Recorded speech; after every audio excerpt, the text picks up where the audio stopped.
Eh ben, réaliser un film de genre en France aujourd'hui, c'est très difficile, mais c'est vrai que ça fait du bien et c'est un étonnant miracle. Parce que c'est vrai que la science-fiction, c'est très compliqué à faire et surtout en France, voilà, on sent pas forcément l'envie et le risque de vouloir faire ce genre de film. Donc qu'on ait réussi à faire ça, c'est vrai que c'est assez étonnant. Et, euh, et donc ça montre une vraie envie pour le public et en même temps pour tous ceux qui ont participé à la réalisation du film. Il y a vraiment une vraie envie, quoi. Donc j'espère que ça va motiver, que un peu plus les prises de risques et ce qu'on peut comprendre, hein, forcément la science-fiction ça demande une récréation complète d'univers, donc s'il n'y a pas de miracle ça coûte un peu cher. Mais il faut espérer que ça motive la suite des événements pour qu'en France on ait un peu plus ce genre de film. Nous on a fait ce film là parce qu'on aurait adoré voir ce type de film, mais c'est vrai qu'on n'en voit jamais, quoi. Après, donc on a fait le film qu'on avait envie de voir, donc tout est parti de là, quoi.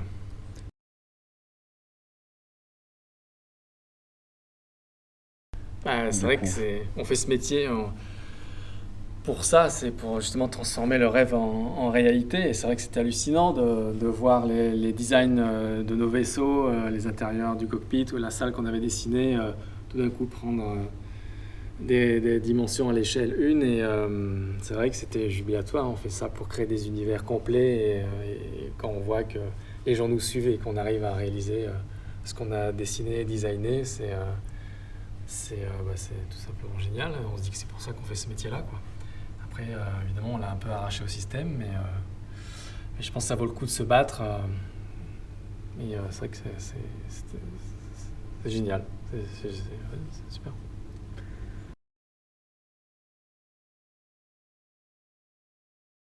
On se sent complètement à la marge, c'est clair. Parce que personne ne veut de nous.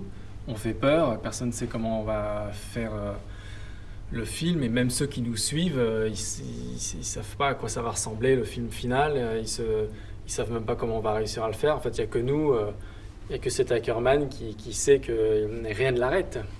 Mais autour d'eux, parce que nous, on a le film dans la tête, quoi. Donc c'est facile pour nous. Et c'est vrai qu'on a une capacité à pouvoir réaliser de manière physique le film. Donc, dans un sens, rien nous arrête, entre guillemets. Mais donc, l'idée, c'est vraiment de convaincre les autres. Du coup, c'est vrai que pendant un certain temps, on est vraiment à la marge. Et c'est vrai que maintenant que le film est sorti, qu'il a commencé à avoir une petite vie, maintenant ça fait un an qu'il commence à tourner et qu'on reçoit pas mal de critiques et qu'on a dans l'ensemble un assez bon retour. Et ben voilà, on se sent un peu démargé. Mais sinon, oui, pendant toute la fabrication, on est à la marge et personne ne veut de nous parce qu'on fait peur et les gens ils savent pas quoi faire de nous, quoi. Voilà, donc en même temps, c'est contraignant parce qu'on aimerait avoir plus de moyens et en même temps, c'est une liberté parce qu'on a fait un peu ce qu'on a voulu, quoi. Puisque évidemment, sans moyens, ben, on garde quand même la liberté, donc c'est un vrai luxe.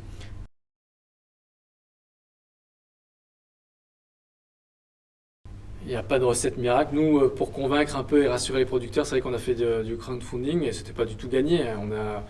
Il y a la petite communauté qui nous suivait via les films qu'on avait fait avant et surtout la communauté un peu Carpenter qui a aidé à faire monter la sauce en France et à l'international sur le financement participatif et ça a plutôt bien marché. Donc c'est ça qui a rassuré, qui a montré qu'il y avait une vraie envie, un engouement pour ce genre de film. Et après, les Américains nous ont suivis, mais c'est tout des choses qu'on n'a pas vraiment calculées. C'était, on verra si ça fonctionne et ce qui nous tombe dessus. Donc, on a fait avec ce qu'on avait. Donc, tout l'art, c'est de faire ce genre de film, c'est d'arriver à faire quelque chose qui vaille le coup avec ce qu'on a, quoi. Donc, on sait qu'on n'aura jamais assez de financement, assez de temps, mais c'est de faire au mieux avec ce qu'on a. C'est vraiment ça le but. On ne va pas commencer à se plaindre parce qu'on n'a pas assez de temps et d'argent. On n'en aura jamais assez, de toute façon. Donc c'est comment tirer le meilleur parti de ce qu'on a et de faire quelque chose de coulu avec ce qu'on a.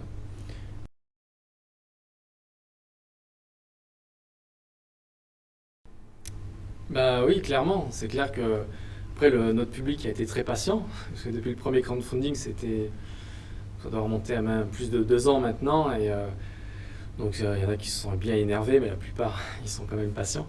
Mais c'est clair qu'on a déjà un public en fait. et un public voilà, qui ressemble un peu à ni au public des sites en streaming ou du cinéma. C'est vraiment un public qui vient un peu de partout, aussi bien de l'univers Carpenter ou de notre univers qui nous suivait. Donc on partait déjà en sachant que ça allait plaire à une certaine communauté. Donc c'est ça qui rassure. Et puis plus ça va, plus voilà. Voilà. Maintenant, on est en 2020, fin 2020. Et on a cette sortie cinéma, donc ça montre qu'il y a une vraie envie de diffuser, de partager cette œuvre, et donc ça fait vraiment plaisir. C'est étonnant et c'est une belle réussite voilà, pour ce genre de production en France.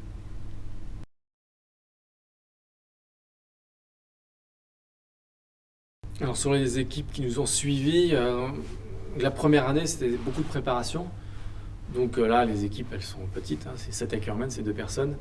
Donc après, tu as les prods qui nous suivent un petit peu voilà, de loin, mais c'est une petite équipe, 3-4 personnes qui nous regardent un peu travailler pour voir si le projet va devenir voilà, faisable ou pas. Donc la première année, c'est nous qui faisons voilà, beaucoup de choses.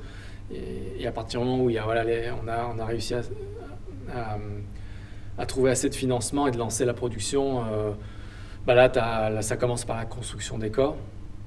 Donc là, comme c'était 3 mois de construction avec une équipe, donc les équipes ont beaucoup tourné. Tu avais 2 chefs de poste et après des assistants construction je sais pas, une trentaine en tout pour les 3 mois de décor. Et après sur le tournage, bah là pareil, c'est des grosses équipes, c'est au moins 50 personnes chaque jour sur le tournage. Donc là aussi ça a beaucoup tourné vu que chacun a un peu cassé ses prix pour venir sur le film. 3 semaines c'est long de tournage, donc pas tout le monde peut faire les efforts sur une aussi grande durée. C'est plus facile de maintenir ses équipes sur une semaine, mais 3 semaines c'est très difficile. Donc là aussi ça a beaucoup tourné, mais en moyenne c'était ça, au moins 50 personnes. Et après la post-production, bah là c'est encore un autre problème. Donc pareil, quand on arrivait à payer les boîtes d'effets spéciaux, c'était des équipes c'est pas des grosses équipes, hein, 10 personnes max. Et sinon, c'était quand même pareil, on est 2.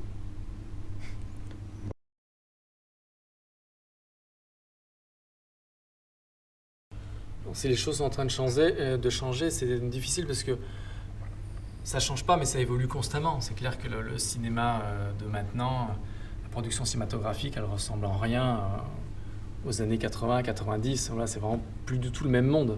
Donc c'est normal que la façon de faire les films se change. En tout cas, il y a une vraie possibilité. C'est vrai que les Kickstarter, c'est très difficile pour faire en sorte que ça marche, mais quand ça marche, voilà, ça donne des vraies possibilités.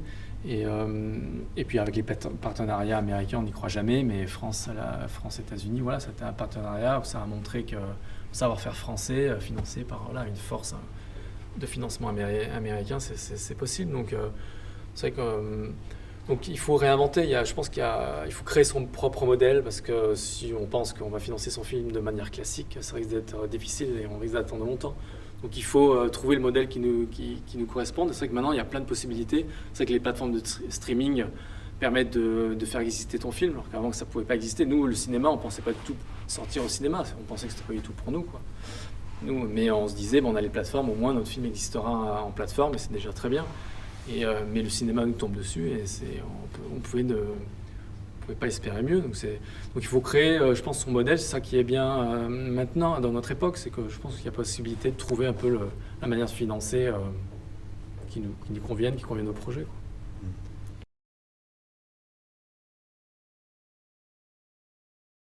Le projet pour le futur, Blood Machine, c'était temps plein, donc c'est vrai qu'on a eu du mal à continuer de développer les projets qu'on avait fait avant de commencer Blood Machine. Donc là, l'idée, c'est de les reprendre.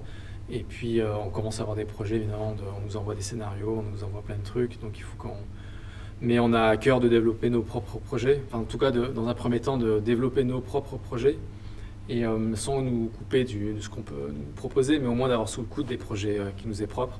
Parce qu'on sait que ça va quand même être long à développer, à préparer. Donc, on veut au moins avoir ça sous le coude. Et puis après, on verra. Mais pour l'instant, il n'y a rien de précis et de défini. Et dans tous les cas, on vous remercie beaucoup de nous avoir invités à votre festival. C'est ça le comble. en ces temps sombres de Covid. C'était inespéré, et, ça fait vraiment plaisir quoi, de voir l'accueil que vous nous avez fait pour le film. Donc, merci à vous et pour cette première édition. On croise les doigts pour que la suite vous réussisse. Merci à vous en tout cas.